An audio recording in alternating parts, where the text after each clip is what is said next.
Pretty geographic, you know. The 1st Brigade was from Ontario. It was commanded by a Toronto lawyer, Malcolm Mercer. And it had battalions 1, 2, 3, and 4. From the west, Arthur Currie commanded the 2nd one. And it had battalions 5 through 8. The one that Turner commanded was composed of the 14th from Montreal and the Maritimes, plus 13th, 15th, and 16th Highland battalions from across Canada.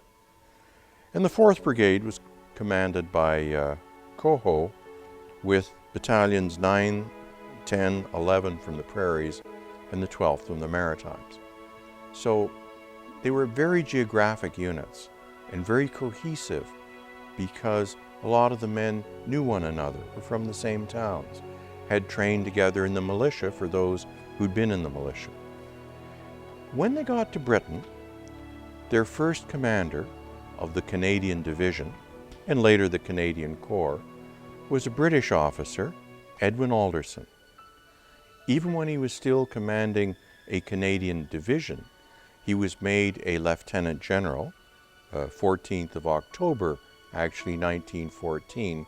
They made Alderson a lieutenant general as if he were a corps commander.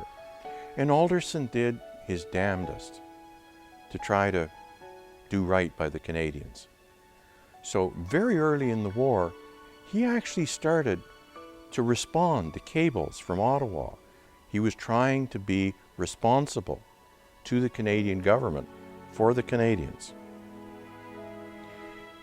But he was criticized for it. When he replied directly to cables sent to him from Ottawa, he was told, and I quote, "Direct communication between the GOC 1st Canadian Division and the Canadian civil or military authorities in Canada is not permissible."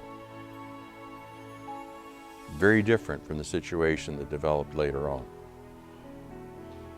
Now, in addition to those 4 brigades, there were other interesting bits and pieces. For example, the Princess Patricia's Canadian Light Infantry was first to France. It was formed by a gift from Hamilton Gault of $100,000. He was a veteran of the South African War, as an incentive to recruit former soldiers into a regiment. And so the PPCLI were already somewhat experienced. They went to France in January of